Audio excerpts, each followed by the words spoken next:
Si bien existe pues la instrucción test and set, como yo les había mencionado, existen muchas otras instrucciones a nivel de hardware. Existe otra instrucción compare and swap. Básicamente la instrucción compare and swap hace algo similar a la instrucción test and set. También trabaja sobre una posición de memoria y lo que hace es básicamente que compara esa posición de memoria con un valor esperado y si esa comparación es efectiva, pues se actualiza un nuevo valor y se retorna pues el valor que tenía eh, antes, el valor antiguo, antes de la actualización, ¿cierto? Entonces, básicamente esta es otra forma. Nosotros podemos implementar, por ejemplo, el mismo spin lock a través de la instrucción compare and swap y no tense and set, utilizando, digamos, esta forma. Como pueden ver ustedes, por ejemplo, la instrucción compare and swap es más poderosa que la instrucción test and set porque hace, digamos, una funcionalidad un poco más elaborada, nos va a permitir implementar logs más complejos. Nuevamente recuerden que esto aquí se hace es en hardware, ¿cierto? La idea es que esto se haga en hardware de manera atómico. Igual como existe compare and swap, pues también existen otras instrucciones en otras máquinas, particularmente en las máquinas ARM, existen las instrucciones load linked y store conditional.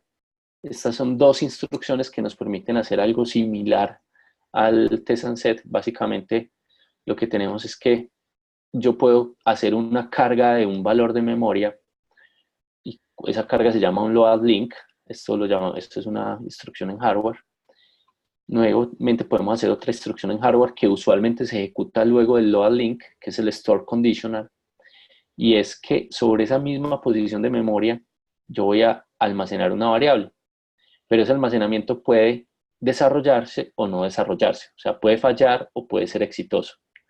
¿Cómo es exitoso? Si nadie, ningún proceso o hilo ha modificado esta variable entre el tiempo en que se ejecute el load link y el store conditional. O sea, que hay un tiempo que transcurre entre que se ejecuta el load link y el store conditional. Si nadie ha accedido a esa variable durante ese tiempo, pues el acceso es efectivo y se actualiza la variable. Si otro hilo ha actualizado la variable, pues el acceso falla y retorna entonces esta función un cero, indicando que pues se debe volver a hacer entonces el tratar de volver a almacenar el código, ¿cierto? Esa es como la idea pues con esta variable. Entonces es otra forma de implementar esa atomicidad. Podemos entonces implementar el lock, por ejemplo, de esta manera, preguntando, digamos, este load link acá, luego el store conditional, haciéndolo de esta manera, ¿cierto? Lo podríamos hacer así. Es otra forma diferente de implementar este lock, ya no con test and set, ya no con compare and swap, sino con dos instrucciones pues, del lenguaje de máquina. Hay otra instrucción todavía más compleja, todavía que nos va a permitir hacer logs más complejos. Nuevamente todo esto se ejecuta en hardware de manera atómico y es la instrucción fetch and add, ¿sí? Básicamente la instrucción fetch and add actúa sobre una posición de memoria, sobre esa posición de memoria básicamente lee su valor antiguo, incrementa su valor y retorna. Todo eso lo hace de manera atómica, ¿sí? Entonces esta es una instrucción más compleja y que nos va a permitir, por ejemplo, esa complejidad de esta instrucción nos permite implementar una muy interesante técnica de sincronización que se llama el ticket lock. Vamos a hablar de ese ticket lock. ¿Qué es el ticket lock? Básicamente es un lock especial, un lock diferente al que hemos visto hasta ahora, que nos va a permitir asegurar el progreso de los hilos, ¿cierto? Entonces nos va a permitir esa equidad o ese fairness que también requerimos en las técnicas de locks, ¿cierto? Básicamente lo que hace es que vamos a tener dos variables, ya no una sola variable, una variable ticket y una variable turno. Cuando llamamos a la función lock, que es esta, lo que hacemos es un fetch and add de esa variable ticket, ¿sí?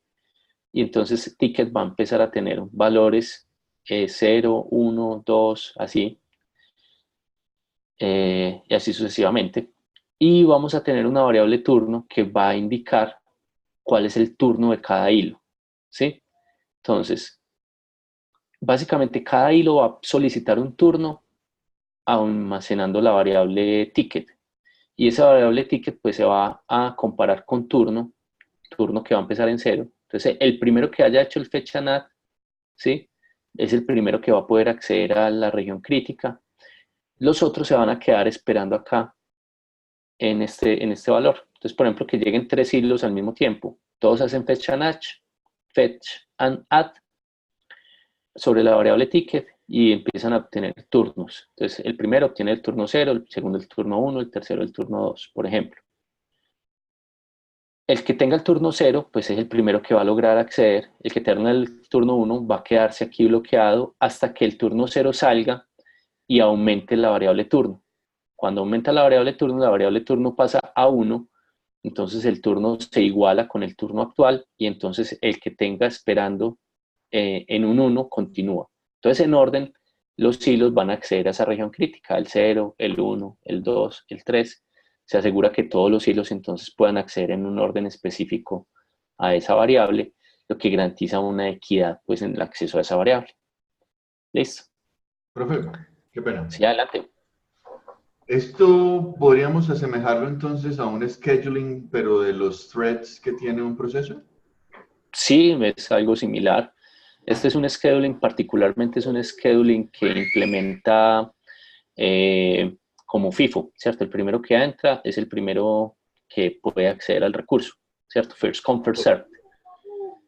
Es una forma muy simple de hacerlo, ¿cierto? Y sí se asemeja a eso. De hecho, vamos a ver qué técnicas más avanzadas que de hecho, realizan es unas colas pues para la espera de esos recursos. Ahorita lo vamos a ver. Listo. Pero sí, efectivamente es un scheduling para el acceso a un recurso. El scheduling, por ejemplo, que vimos antes era un scheduling para el recurso de CPU. Aquí el recurso pues va a ser la región crítica. La región crítica pues va a ser como ahora el recurso al cual queremos acceder y al cual queremos planificar su acceso.